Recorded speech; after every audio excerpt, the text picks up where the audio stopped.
சற்றுமுன் வெளியான தகவல் ரேஷன் கடைகளில் அதிரடி மாற்றம். ரேஷன் கார்டுதாரர்களுக்கு தமிழக அரசு புதிய வசதி. தான் பார்க்க போறோம். நீங்க நம்ம சேனலும் சப்ஸ்கிரைப் பண்ணாம இருந்தீங்கன்னா மறக்காம லைக் பண்ணிக்கோங்க, சப்ஸ்கிரைப் பண்ணிக்கோங்க, மற்றவர்களுக்கு தெரியப்படுத்த ஷேர் பண்ணுங்க. ரேஷன் கடைகளில் பொருட்களை வாங்கும் பொதுமக்களின் வசதிக்காகவும் அவ்வப்போது பல அதிரடி மாற்றங்களை ஒன்றன் பின் ஒன்றாக தமிழக அரசு மேற்கொண்டு வருகிறது. அந்த வரிசையில் தற்பொழுது ஒரு புதிய உத்தரவு கூட்டுறவு சங்கத்தால் பிறப்பிக்கப்பட்டு உள்ளது. தமிழக கூட்டுறவு சங்கத்தால் கொண்டு வரப்பட்டு உள்ள புதிய நடவடிக்கை குடும்ப அட்டைதாரர்களுக்கு மிகவும் பயனாக இருக்கும் என்று எதிர்பார்க்கப்படுகிறது. அதாவது ஒரு புதிய வெப்சைட் துவங்கப்பட்டு உள்ளது.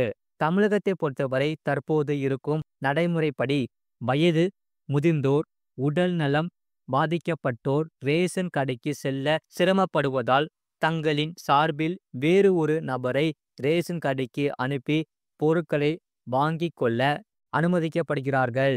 இதற்காக உணவு வழங்கல் துறை அலுவலகங்களில் அங்கீகார சான்று விண்ணப்பம் பெற்று அதை பூர்த்தி செய்து தர வேண்டும் என்பது அடிப்படையான விதிமுறையாகும்.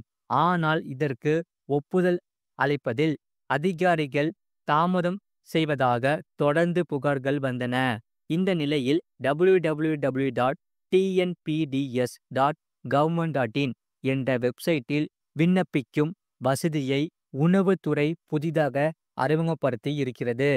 தங்களின் சார்பில் வேறு ஒரு நபரை ரேஷன் கடைக்கு அனுப்பும் ரேஷன் அட்டைதாரர் இந்த வெப்சைட்டிற்கு சென்று தங்களின் சார்பில் அனுப்பும் நபரின் பெயர், உறவு முறை உள்ளிட்ட விவரங்களுடன் ஆதார் எண்ணை பதிவேற்றம் செய்து விண்ணப்பிக்க வேண்டும். அதன் பின் அதிகாரிகள் அதை சரிபார்த்து ஒப்புதல் அளிப்பார்கள்.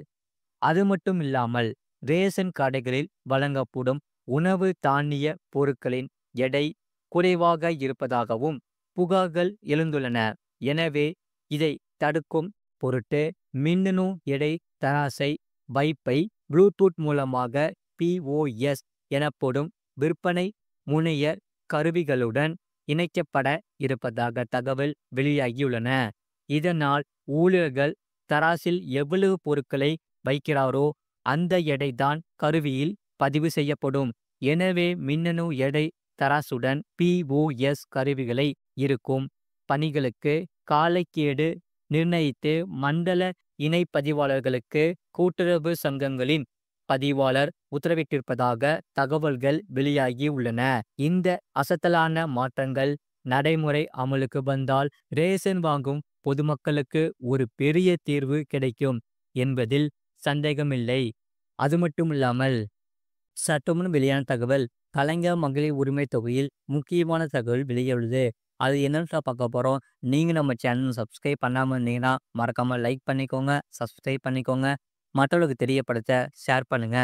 பெண்களுக்கு மாதம் ரூபாய் 1000 கொடுக்கும் கலைஞர் மகளிர் உரிமை தொகை திட்டம் போல் மற்ற மாநிலங்களுக்கு கொடுக்கப்படும் ஊக்குத்தொகை திட்டம் குறித்து இங்கே பார்க்கலாம். பெண்களுக்கான கல்வி, வேலைவாய்ப்பு ஆகியவை அவர்களின் பொருளாதார சுதந்திரத்திற்கு மட்டுமின்றி ஒட்டுமொத்த நாட்டின் வளர்ச்சிக்கும் முக்கியமானதாகும்.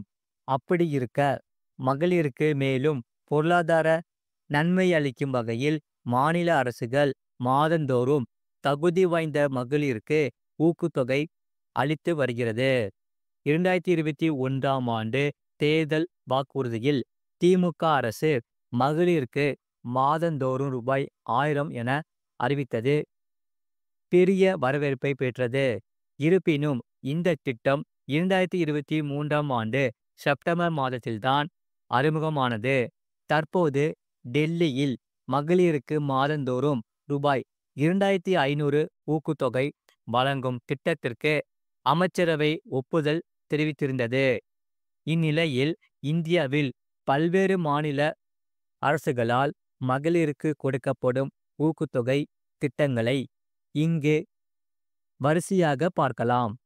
தமிழ்நாடு கலைஞர் மகளிர் உரிமை தொகை திட்டம் 21 வயதை அடைந்த மகளிர் முதல் அனைத்து தகுதி வாய்ந்த மகளிருக்கும் கலைஞர் மகளிர் உரிமை தொகை திட்டம் மூலம் மாதந்தோறும் ரூபாய் 1000 அவர்களது வங்கி கணக்கிற்கே நேரடியாக வரவு வைக்கப்படுகிறது.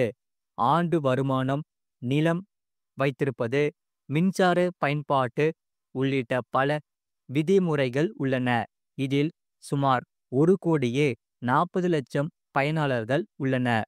ஜார்க்கண்ட் முதலமைச்சர் கடந்த 2024ஆம் ஆண்டு ஆகஸ்ட் மாதம் இத்திட்டத்தை அறிமுகப்படுத்தினார். 21 வயது முதல் 50 வயது வரையிலான மகளிர் இந்த திட்டத்தில் பயனடைகிறார்கள். இத்திட்டத்தில் மகளிருக்கு மாதம் ரூபாய் 1000 வழங்கப்படுகிறது. பொருளாதாரத்தில் பின்தங்கிய நிலையில் இருப்பவர்களுக்கு உதவிட இத்திட்டம் வழிவகை செய்கிறது.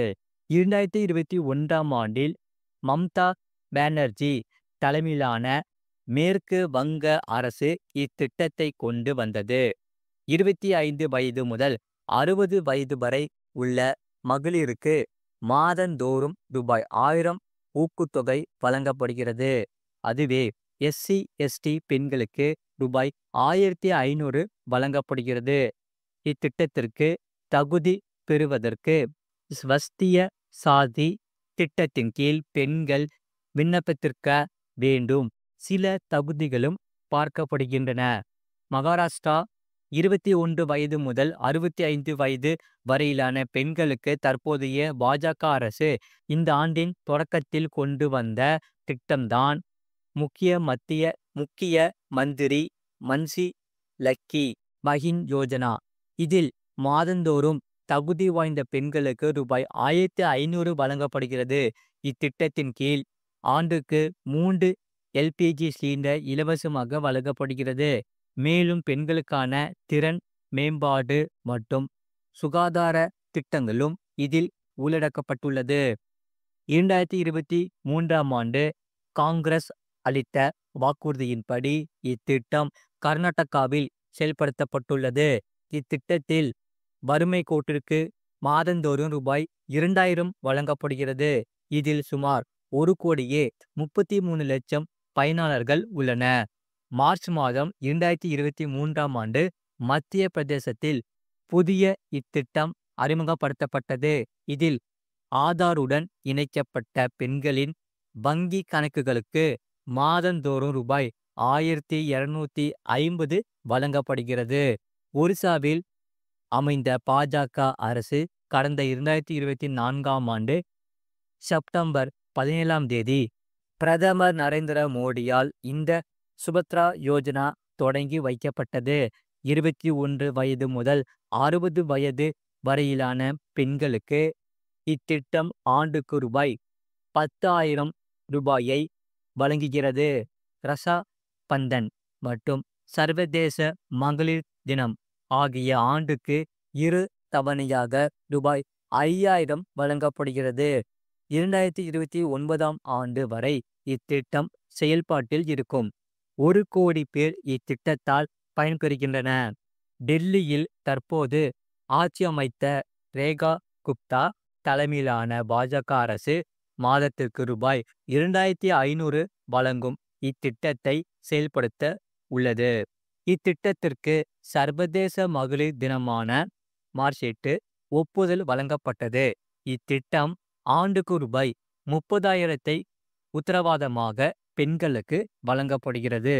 திமுக ஆரம்பத்தில் மகளிர் உரிமை தொகை திட்டத்தை அறிவித்த போது பலரும் இது சாத்தியப்படாது, மாநில அரசுகளுக்கு நிதி சுமையை அதிகரிக்கும் என பல விமர்சனங்களை முன்வைத்தனர்.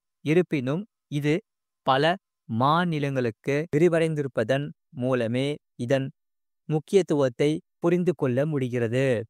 அது மட்டும் இல்லாமல் இது போன்ற செய்திகளை உடனுக்குடன் அறிந்து கொள்ள மறக்காம சேனலை சப்ஸ்கிரைப் செய்யுங்கள். மற்றவர்களுக்கு தெரியப்படுத்த ஷேர் செய்யுங்கள்.